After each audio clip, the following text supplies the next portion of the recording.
설교의 제목을 환양민과 이태원 이렇게 이제 잡았습니다.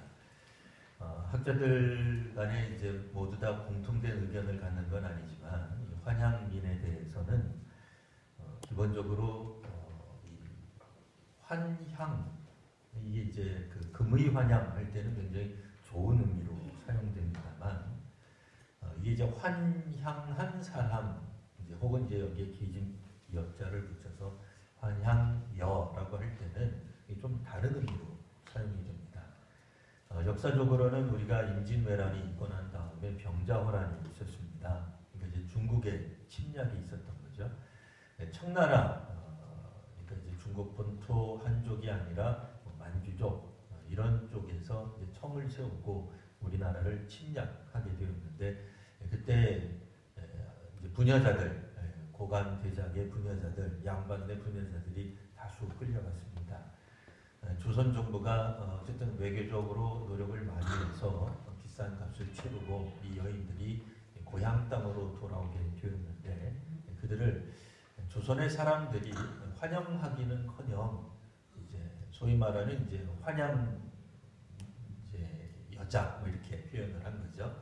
뭐 욕은 아니고 뭐 우리말이니까 그냥 환양년 이렇게 이제 낮추어 불렀습니다. 환양질 한다라고 하는 거는 이제 몸을 함부로 이제 뭐 한다 이제 이런 의미에서 사용한 이제 그런 낮춤 아주 나쁜 이제 비속어 비슷하게 이제 썼던 거죠. 뭐 정부가 어쨌든 조선 정부가 문제가 있어서 백성들이 고초를 당한 것이고 또 어쨌든 끌려갔던 그들이 되돌아왔는데 이제 조선의 일반 백성들이 자결을 강요를 했죠. 그리고 이제 뭐 결혼을 하거나 시집 가는 것을 금하고 또 그런 집안의 여자들을 며느리로 받아들이는 걸 금했던 역사가 있습니다. 꼭 돌아온다라고 하는 말이 좋은 뜻은 아닌 걸로 이제 사용되는 경우가 있다 그런 얘기입니다. 이 동네에서 가까운 이태원이라고 하는 것도 물론 이제 학설에 따르면 여기가 이제 또 배밭이 많았었다. 그러니까 배밭이 많아서 이태원이라고도 불렸는데 또 한때는 이게 이제 다를 이자를 쓴 거예요. 그러니까 우리가 태아라고 할 때 그 다른 태아를 가진 그게 뭐겠어요?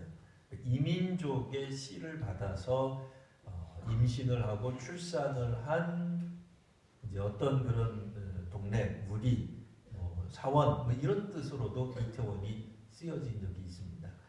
옛 문서에는 이렇게 이태원이 여러 가지 형태로 쓰여졌는데 그다지 좋은 의미는 아닌 거죠.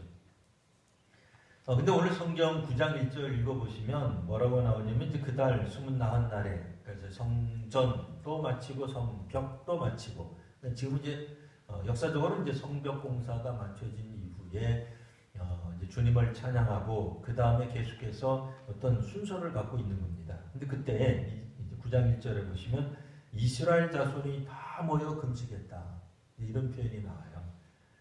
이제 우리가 성경을 읽을 때 이스라엘 자손 그러면 이제 첫 번째로는 12지파를 떠올리게 됩니다. 12지파가 맞습니다. 근데 오늘 본문에 나와 있는 이스라엘 자손은 물론 12지파에 속하기는 하지만 어떤 의미가 있냐면 환양민이라는 의미가 훨씬 더 강한 거예요. 고대 이제 그 벌써 수십 년 전에 바벨론에 의해서 남유다가 망함으로써 이스라엘의 역사가 완전히 역사상에서 사라져 버리죠. 독립국가였던 이스라엘은 이제 더 이상 없습니다. 예전에 북이스라엘은 아수르에, 남유다는 바벨론에. 그래도 남유다가 조금 더 오래 있었거든요. 남유다가 바벨론을 끌려가고 난 다음에 이들 중에 상당수가 누가 끌려갔겠어요? 왕족이나 귀족들 자녀들이 끌려갔죠. 그들 자신들이 이제 끌려간 겁니다. 바벨론으로 끌려갔는데 우리 아시는 바와 같이 바벨론에서 이들이 어떤 삶을 살았어요? 막 매맞고 뭐 힘들고 물론 그렇게 해서 죽은 왕도 있어요. 바벨론으로 끌려가서 비참히 살해된 뭐 혹은 거기서 이제 죽게 된 죽음을 맞이한 왕도 있었지만 우리가 알고 있는 이 돌아온 사람들 뭐 당연히 그 사람들은 죽었으니까 못 돌아왔을 거고요. 돌아온 사람들은 끌려갔던 왕족이나 귀족들 후손일 거예요. 이분들 중에 대표적인 인물이 누구예요? 다니엘. 다니엘은 어떤 사람이에요? 바벨론의 통치 시대의 국무총리까지 한 사람입니다. 우리로 말하면 최고의 공무원이 된 사람이에요. 그러니까 국가 공무원이 된 사람이에요. 우리가 생각할 때는 야 다니엘과 그 세 친구들 이름도 바꾸고 창씨개명도 했어요. 우리식으로 말하면 일제치하에서 뭐 천황 다음 밑에 최고의 통치자가 된 거예요. 상상이 가세요? 근데 그 사람이 돌아온 거예요. 다니엘이 직접 돌아오진 않았죠. 예, 다니엘의 후손들이 돌아오는 거예요. 그러니까 이 예루살렘에 돌아와서 성전을 재건하고 성벽을 재건한 사람들이 누구냐? 바벨론으로 끌려갔던 옛날에 잘 살았던 사람들, 귀족들의 후손들. 근데 그들이 올 때 그냥 안 왔어요. 자신들의 모든 재산을 정리해서 갖고 왔어요. 그래서 그 재산을 가지고 성전도 성벽도 재건을 한 거예요. 재산이 없지 않았어요. 가난하지 않았어요. 물론 솔로몬 시대 때나 옛날 이스라엘이 영화로웠던 시대들 때보다 더 잘 살기는 힘들었겠지만 그래도 바벨론 치하 아래서 그들은 상당한 지위를 누렸던 사람이에요. 오늘 우리들 시각으로 보면 친일파예요. 이렇게 되는 거죠. 뭐 조선시대로 말하면 명나라든 청나라든 빌붙어가지고 명과 청으로부터 비호를 받는 토호세력 이렇게 말할 수도 있어요. 오늘 우리들은 그런 분들을 어떻게 봐요? 적폐 세력이라서 다 없애려고 생각을 해요. 저도 뭐 기본적으로 없애는데 뭐 반대하거나 그러지는 않습니다. 그래서 심지어는 일본어 사용하는 누군가가 일본어 사용하면은 막 뉴스에서 막 때려요. 뭐 의식도 없고 네가 연예인이면 연예인이지 생각도 없이 그런 일본 말을 쓰고 뭐 일본의 먹으로 막 해요. 여러분 기도도 일본어에서 나온 말이에요. 우리는 디날이에요. 순수리 말은. 여러분 결혼하셨죠? 혼인하신 분 손 들어보세요. 혼인하셨어요? 결혼하셨어요? 결혼은 일본식 한자예요. 이제 우리도 이게 일본 잔재를 다 없애시려면 결혼도 하시면 안 돼요. 혼인을 하셔야지 결혼하시면 안 돼요. 네? 산보도 가시면 안 돼요. 일본어 하시는 분 알죠? 산보는 일본어로 산보예요. 우리 산보 하잖아요. 이 점심 먹고 저기 이제 배수지 공원 한번 도실 거죠? 산보 하시면 안 돼요. 자, 근데 우리는 옛날에 임진왜란도 있었지만 병자호란도 있었다고 그랬어요. 그러면은 중국식 잔재도 다 없애야죠. 4대주의인데 없애야죠. 중국식 한자 다 버리셔야 돼요, 여러분. 놀라웠게도 아이가 출생을 해서 옛날 동사무소 가면은 이 동사무소 직원이 이름을 쓰라 그러네. 이름을 쓰려고 그러면 한자 이름하고 한글 이름이 있어요. 한자 이름 옛날 한때는요 한글 이름 쓰면 그거 안 된다 그랬어요. 등록이 안 됐어. 아세요? 한글 이름은 주민등록에 등록이 안 돼요. 요즘 가끔 이제 한글 이름 쓰더라고요. 빨리 여러분들이 그 옛날 과거를 청산하시려면 동사무소 가셔가지고 한자 쓰는 거를 철폐하셔야 돼요. 한글이 아니잖아요. 왜 우리가 한자를 써요?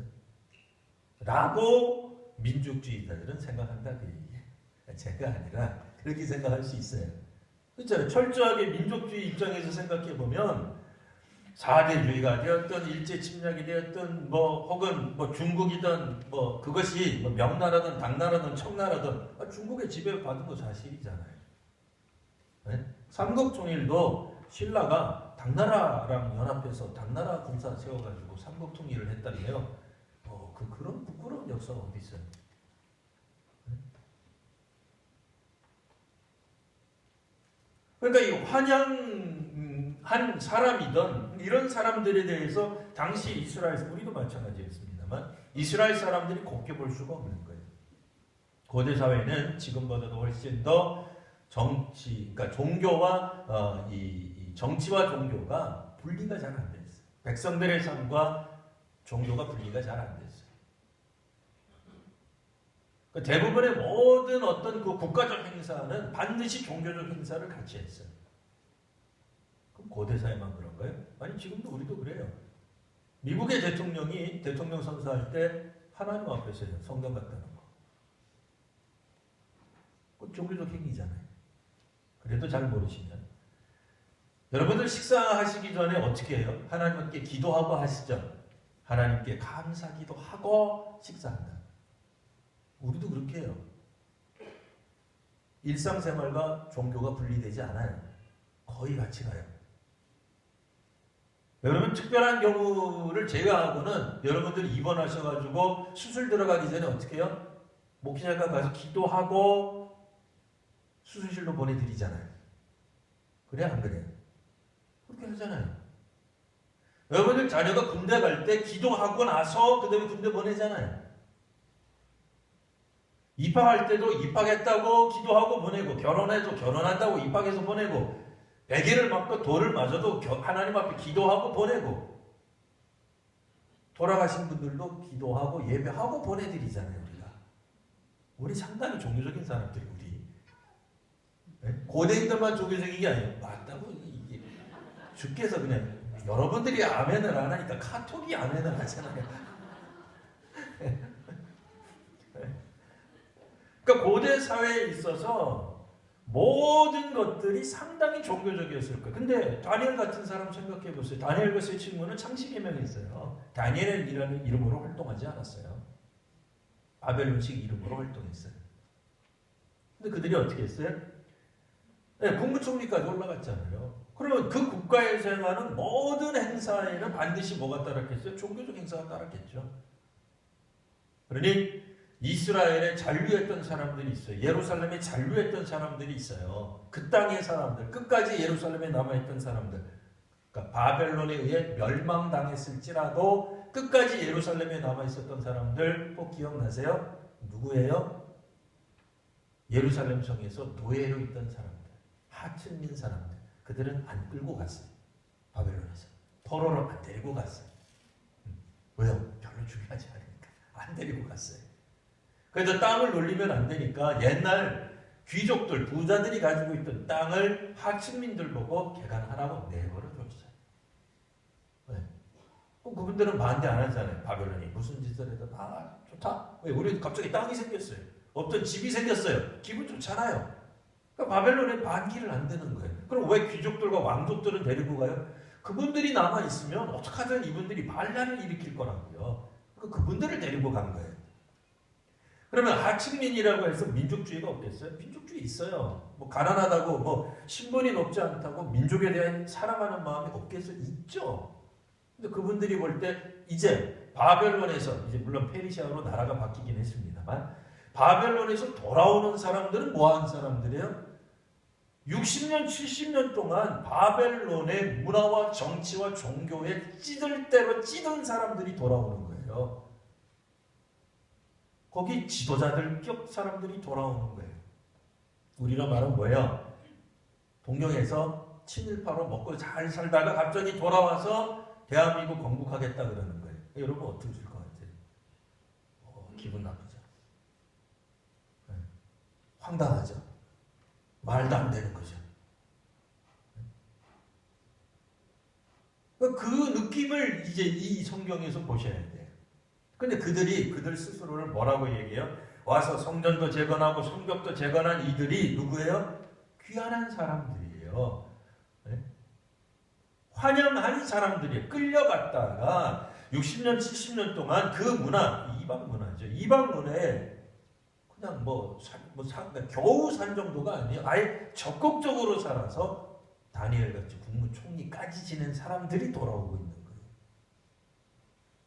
근데 그들이 와가지고는 성전도 재건하고 성벽도 재건하고는 하나님 앞에 예배를 드리며 그들 스스로를 말하기를 이스라엘 자손입니다. 이렇게 얘기하는 거예요. 자기들. 민족주의 입장에서 보면 이건 진짜 기가 막힐 노릇이죠.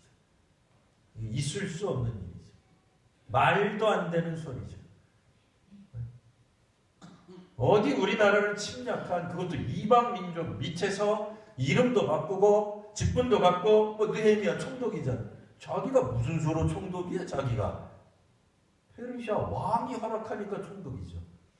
그렇잖아요. 느헤미야 스스로 임시정부 만든 거 아니에요. 페르시아 왕이 인정한, 페르시아 황제가 인정한 속국의 총독으로 온 게 느헤미야예요. 에스라도 마찬가지고. 그러니까 민족주의 사관이 되죠. 민족주의 사관 다 나쁘다고 말하는 건 아닙니다. 민족주의 입장에서 보기 시작하면 이 사람들이야말로 적폐 대상이에요. 이거는 건국과 관련돼서 어떠한 일도 하면 안 되는 사람들이에요. 그렇잖아요. 근데 이들이 와가지고는 근데 실상은 건국한 거예요. 재건한 거예요. 네. 다시 수복하고 회복시키는 일을 앞장선 거예요. 그리고 스스로를 말하기를 이제 우리들은 이스라엘 자손입니다. 이렇게 이야기를 하면서 2절에 보시면 모든 이방 사람들과 절교하고 자기 죄와 조상들의 허물을 자복하기 시작한 겁니다. 그러니까 그 땅에 남아있었던 사람들, 혹은 사마리아 사람들, 혹은 그 주변에 있던 이방 민족들이 볼 때는 기가 막힌 거죠. 이스라엘이 다시 재건되는 것은 결국 자기들에게 위협을 느끼는 거예요. 우리 옛날에 삼국시대 때 당연히 그러지 않았겠어요? 백제가 흥하면 신라하고 고구려가 불안해지는 거죠. 같은 민족이라도. 고구려가 승하면 백제하고 신라가 불안해지는 거죠. 그렇잖아요. 저러다가 우리까지 삼키는 거 아니야? 걱정되는 거죠. 주변국이, 주변 민족이 강해지면 우리도 불안해지는 거예요. 항상 우리 꼭 그런 건 아닙니다만 우리 자녀들 입장에서는 누가 제일 미워요? 옆집 아들이 제일 미운 거예요. 왜냐면 엄마가 와가지고 야 옆집 아들은 이러는데 옆집 남편은 이러는데 기분 나쁘잖아요. 그런 것처럼 이스라엘이 과연 강대해지는 걸 좋아하겠느냐? 좋아하지 않죠. 근데 강해진다 할지라도 그 주체가 누구냐? 이거 따지지 않겠어요. 근데 그 가만히 보니까 이게 환향민들이에요. 쉽게 말해서 이태원 출신이에요. 여기서 말하는 건 저쪽 동네 이태원이 아니라 역사적으로 말하는 그 이태원 출신이에요.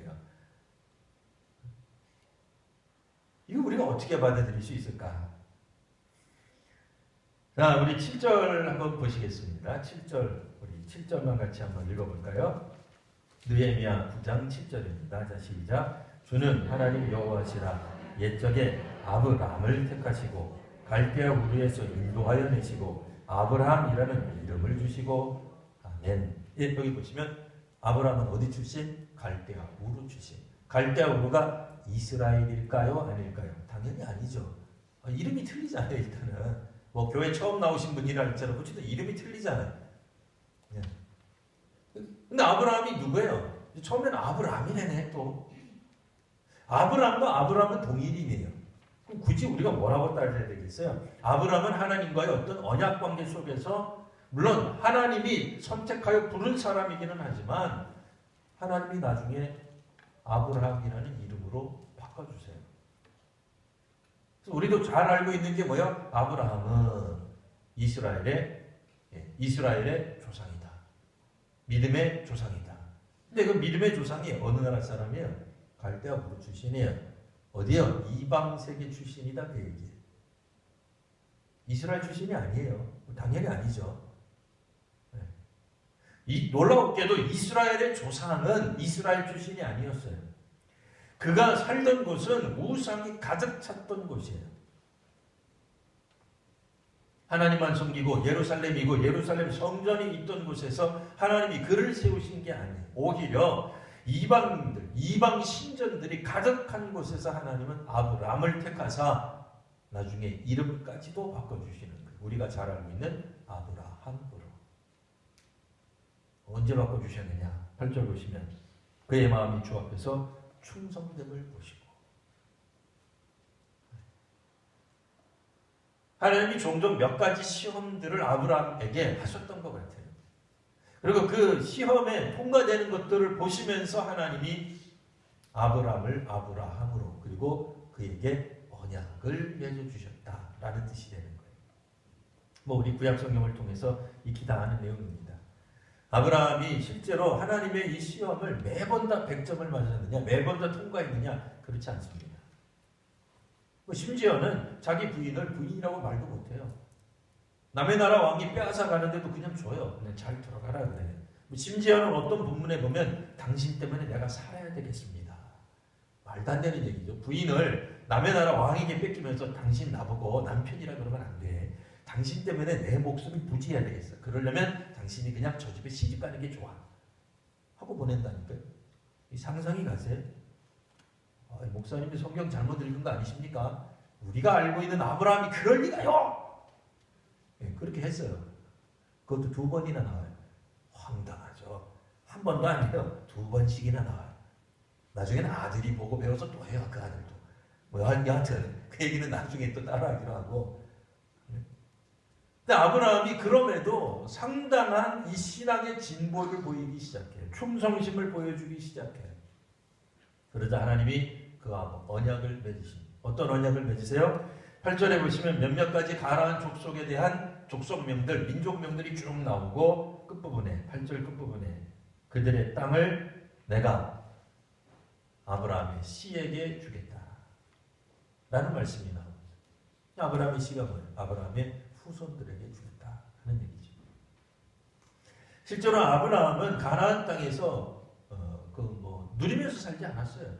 그의 후손들이 가나안 땅을 정복하고 차지하고 살면서 하나님이 약속하신 것이 이루어졌구나 라고 깨닫게 된 거예요. 그럼 언제 일어났어요? 우리가 잘 알다시피 여호수아 이후에 일어난 거죠. 여호수아 이전에는 어떤 일이 있었어요? 애굽에 가 있었죠. 몇 년 동안? 최소한 400년 동안 이방 민족 속에서 이방 신전 앞에서 그들이 살았어요. 심지어는 요셉도 이방 민족 아래서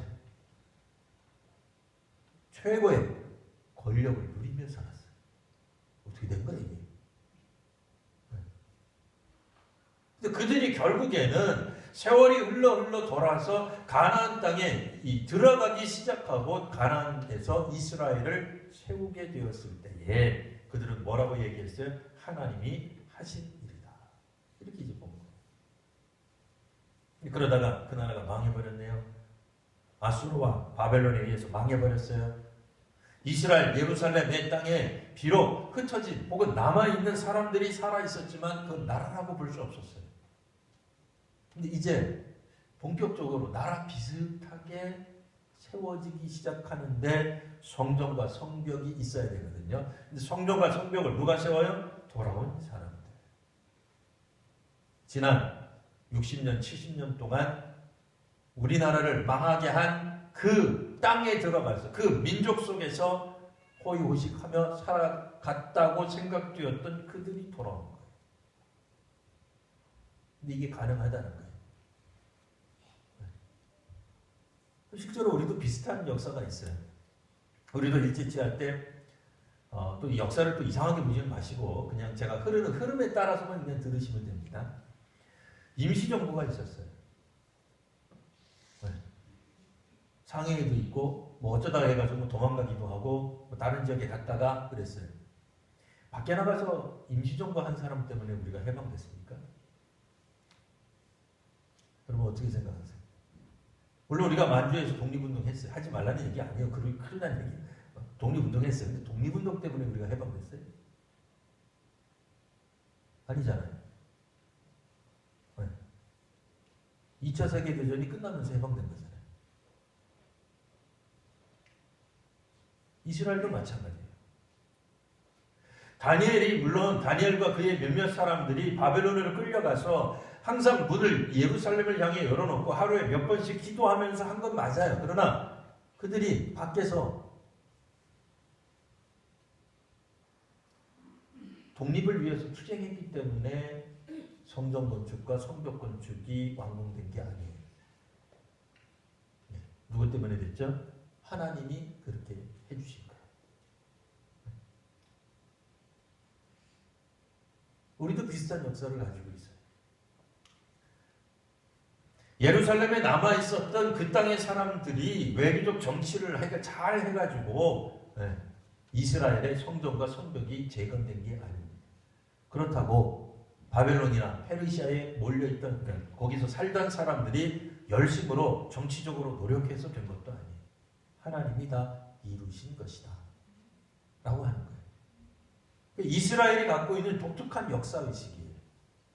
우리들이 볼 때는 그들이 환양민이니까 아주 지저분하고 뭐 정서나 문화나 종교적으로 이 잘못된 사람들이 어디 감히 와서 우리나라 건국을 하고 우리나라의 뭐 성전을 재건하고 성벽을 짓느냐 이렇게 말할지 몰라도 이스라엘은 그렇게 생각하지 않았다 그 얘기. 이 가능해진 거예요. 이들에게 뭐가 있었어요? 충성심이 있었습니다. 놀랍게도 그 땅에 이미 있었던 사람들 혹은 사마리아 사람들 먼저 뭐 아수르는 망했으니까요. 그 포로였던 사람들이 돌아와서 부분 살았을 거예요. 근데 그분들은 성전 재건하는데 열심히 내지 않았어요. 오히려 바벨론 포로로 돌아온 1차 귀환 때 왔던 에스라, 수룹바벨 이런 사람들의 성전 재건을 회방했어요. 말도 안 되는 이유를 가지고 회방했어요. 네. 아니 하면서 어쨌든 완공을 해야 될 거니까 완공하지 않았어요. 네. 한때 그들의 노력이 그러니까 반대하는 사람들의 노력이 성공해서 성전이 그냥 방치되던 때도 있었어요. 성벽도 마찬가지였어요. 2차 귀환에 돌아온 사람, 이 느헤미야가 2차 귀환 때 돌아온 총독이거든요. 이분들도 성벽 재건하는데 쉽지 않았어요. 기존에 있었던 사람들 중에 이미 주변 국가 야합해가지고는 그들도 물론 약소 국가이긴 합니다만 그들도 여전히 페르시아의 속국으로 남아있는 사람들이긴 합니다만 그들과 야합해가지고 결탁해가지고는 예루살렘 성벽 쌓고 이러는 걸 엄청 반대했어요. 못하게 만들었어요. 그러니까 주변국, 주변에 있는 그런 이 약소, 조그마한 그런 부족들의 반대도 있었지만 내부 반대도 만만치 않았어요. 충성심이 없었어요. 하나님께 대한 충성과는 거리가 먼 사람들이었어요. 그러나 오히려 돌아왔던 사람들. 네. 우리가 볼 때는 문화적으로, 종교적으로 뭐 어쨌든 다 이렇게 부정해진 사람들이 오히려 그들이 이 역사를 이루어낸 겁니다. 하나님 보실 때는 가치 기준이 다릅니다. 물론 포로로 끌려가지 않고 이방 신전 앞에서 일하지 않고 이방민들 앞에서 고위공직자로 일하지 않는 것이 더 깨끗할지 모르지만 하나님 보실 때는 하나님 앞에 충성된 것을 더 귀하게 보시는 거예요. 왜요? 아브라함도 처음부터 하나님 온전히 섬겼던 국가, 부족, 동네에서, 문화에서 산 사람이 아니에요. 하나님을 믿고 따르기 시작했을 때 비록 그분이 초기에 상당한 실수를 저지르는 것이 창세기에 적나라하게 나와 있다 손치더라도 가면 갈수록 신앙적으로 충성된 일꾼이 되는 걸 주께서 보신 거예요. 역사적으로, 이스라엘 역사적으로 볼 때 결국 아브라함의 후손이란 누구냐 말이에요. 가나안 땅에 돌아와서 정착한 사람들, 그들이 곧 아브라함의 후손이요. 그렇기 때문에 아브라함이 믿음의 원형으로서 중요한 거예요. 자, 이제 오랜 세월이 흘러서 바벨론으로 포로로 끌려갔어요. 예루살렘은 이제 예루살렘 성읍 도시로서의 기능이 옛날 기능은 완전히 상실됐어요. 물론 몇몇 사람들이 농사 짓고 집을 짓고 살고는 있었지만 그거 가지고는 되는 게 아니에요. 누가 이 일을 했다고요? 이분들이 손가락질 할 것 같은 되돌아온 사람들. 바벨론과 페르시아에서 온갖 것들을 누리고 창시개명도 하고 그 이방 신전 앞에서 몇몇 가지 공적인 업무를 수행했던 그들이 돌아왔는데 그들이 오히려 하나님 보시기에 합당한 일을 해내고 있는 거예요. 여러분 우리도 마찬가지입니다. 이 중에 어떤 분들은 기독교 신앙과는 전혀 관계없는 문화권 속에서 태어나신 분들도 있을 거예요. 예수의 예자 들어본 적도 없을 거예요. 머리털 나고 교회를 한 번도 다녀본 적이 없는 집안과 가문에서 예수 믿기 시작된 분도 있단 말이에요. 주께서 우리를 부르시는 거예요. 우리가 볼 때는 그들이 과연 무슨 일을 할 수 있을까? 저들이 이방 민족 가운데서 이방 신을 섬겼던 사람들이 무슨 일을 할 수 있을까라고 생각할지 몰라도 하나님이 그들을 세우시자 그들이 놀라웠게 하나님께 충성하는 모습을 보여주기 시작한 겁니다. 그러면 하나님이 그들을 일꾼으로 세우시는 거예요. 예수님을 믿고 따랐던 사람들 중에는 물론 당시에 종교적으로 출중했던 사람들도 있습니다만 예수님 시대에 종교적으로 출중했던 사람들은 그다지 예수님 따르지 않았어요. 오히려 당시에 죄인이라고 불리웠던 사람들이 예수님을 뒤따라갔습니다. 죄인이 뭐예요? 형사처벌 받은 사람이에요? 민사소송에 걸려서 뭐 잘못한 사람이 아니잖아요. 종교적 의미잖아요. 종교적으로 하자가 있는 사람들, 종교적으로 문제가 있는 사람들이라고 불리웠던 죄인들, 그들을 예수께서 부르신 겁니다. 오늘 우리도 어쩌면 주께서 우리를 부르실 때에 그다지 믿음 없는 가운데서 하나님이 우리를 부르셨을 거예요. 주께서 우리에게 언약을 맺으시고 우리에게 가나안을 땅으로 주셔서 그 땅에 입성하는 사람, 그 땅에 거주할 수 있는 사람은 충성된 사람입니다. 요한계시록에서도 죽도록 충성하라. 그리하면 너희에게 생명의 면류관을 주리라 말씀하십니다. 단지 하나님이 한 번 선택으로 끝나는 일이 아닙니다. 예수 믿고 주님을 따르는 일, 제자가 되는 일은 선택받은 이후에 각자 나름대로 삶의 현장에서 충성됨을 보이셔야 됩니다. 그러면 비록 우리의 출신 성분이 온전히 하나님 믿는 백성, 하나님 믿는 동네, 하나님 믿는 민족이 아닐지라도 주께서 우리를 사용하실 것입니다. 하나님께서 다시 한번 우리를 사용하시고 또 높이 쓰시고 하나님의 백성으로 민족으로 인정하게 되는 귀한 우리 교회 또 우리 민족이 되시기를 바랍니다. 기도하겠습니다. 걸어가신 주님, 주님께서 함께 하사 이 백성들을 다시 한번 살리시고 하나님의 말씀으로 인도하여 주시니 감사합니다. 아브라함이 거저 아브라함이 된 것이 아니라 그의 신앙적으로 마음이 주 앞에서 충성됨을 보였을 때 새로워지고 또 아브라함이 된 것처럼 오늘 저희들도 주님 앞에서 충성된 주의 일꾼들이 되게 하여 주옵소서.